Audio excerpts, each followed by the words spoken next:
I was saying this in my newsletter the other day. $2 trillion market cap. We always want to pin price volatility on one factor, right? But this thought that there's a lot of factors at work. And yes, as the market grows bigger, it gets lumped into macroeconomics at a global scale, but all kinds of stuff can be happening. I know Saylor didn't smash by as per usual ahead of the big earnings calls for some of the top companies.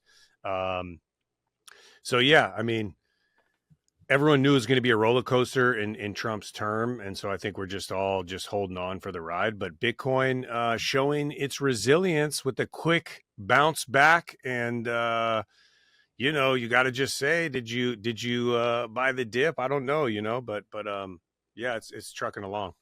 For sure. And so Trump was planning to hit Canada and Mexico with 30% tariff or 30%, tariffs, while China only 10%.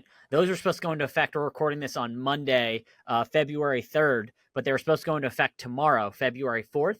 But they already reached negotiations with Mexico and Canada. Those are going to be pushed back a month. So obviously they're in negotiations. Art of the deal. Trump had them in a pressure cooker. Yeah. I had a good call with the president of Mexico, and she said, no more fentanyl. And so I said, we'll let you ship some stuff out then. We'll ship it right out. We'll get it right on the first cargo ship. We'll have it here, and it'll be bought by tomorrow. So we're working our deal one step at a time. And your Bitcoin's going to go up. Trust me, it's going to go way up. It's going to go higher up than you ever imagined. Yeah, definitely. So, I mean, it's two knuckleheads can talk. Is that useful? Is that useful info? Hopefully, for the listener, they got a real good taste of like what's going on with the tariffs. Yeah, no, I think that's good. But no, it's just amazing. We got the two of us, just two knuckleheads. It would be great if we had like a financial professional or someone like that could just call in to give a better, adept understanding of tariffs. Chris, like that. Chris. Oh, we have a celebrity caller. Someone claiming to be Tone Bays. Oh, wow. Look at that. Put him through? That's kind of cool, dude. If that is Tone calling in, that's epic. All right, let's give it a rip. Let's bring him in. Hey, guys. So the problem with the tariffs is that my country, Panama, they're going to sidestep it like an obstacle course. And ultimately, they're going to use the canal. And Trump knows this. And so Bitcoin might go down a little bit, but it's going to bounce up.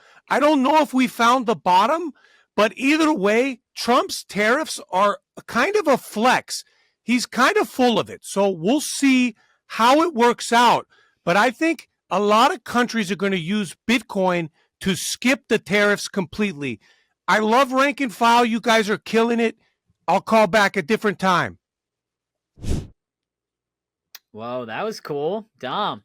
This is great having Tone or suspected Tone Bays calling in. I wanted to ask some follow-up on that because I don't know if Panama is going to sidestep. I didn't know Panama was getting sanctioned, but if they are sidestepping it, I just would be curious how. And that brings up a good point. Like, how would a country sidestep tariffs with Bitcoin if they're on a full, Bitcoin standard and fully sent on the Bitcoin route? Yeah, I don't know how they'd sidestep it, but obviously the life gets cheaper on a Bitcoin standard. So even though tariffs might be going up, your suspected rate of return would be still higher than the tariffs that are being proposed, so to speak. So, very interesting nonetheless. So next story on the docket is establishing the Texas Bitcoin Reserve. So Texas Lieutenant Governor Dan Patrick announces establishing the Texas Bitcoin Reserve as a priority bill for the 2025 legislative session. This is Senate Bill 21, ironically, magic number, Bitcoin 21 million. So Senate Bill 21, establishing Texas as, establishing the Texas Bitcoin Reserve. So Dom, what are your thoughts on that? Yeah, so my thoughts on that, Chris, we've talked a lot about the state level strategic reserve.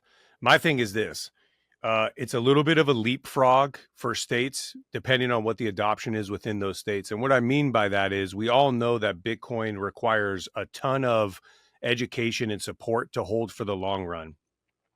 I hope the strategic reserves are successful for the state because obviously the state holding Bitcoin is a good thing. The question is, will they be able to sustain it?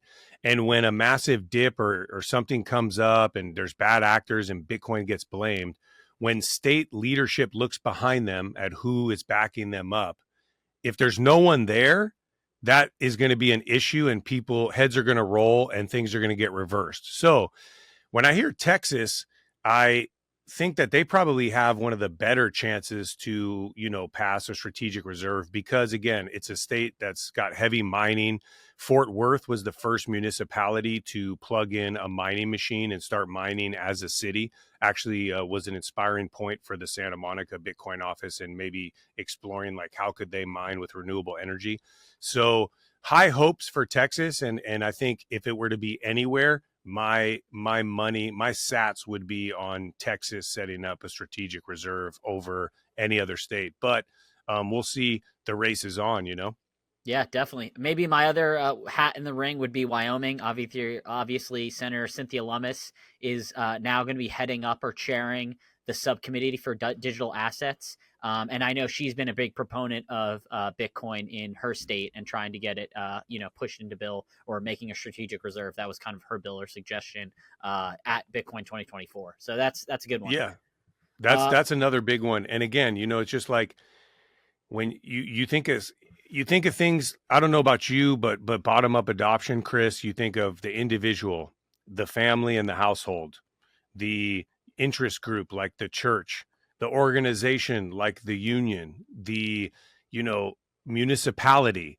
the institution, then the state, then the federal government. So if there is going to be top central down, banks on top of that, like central banks being the fast one after the nation states.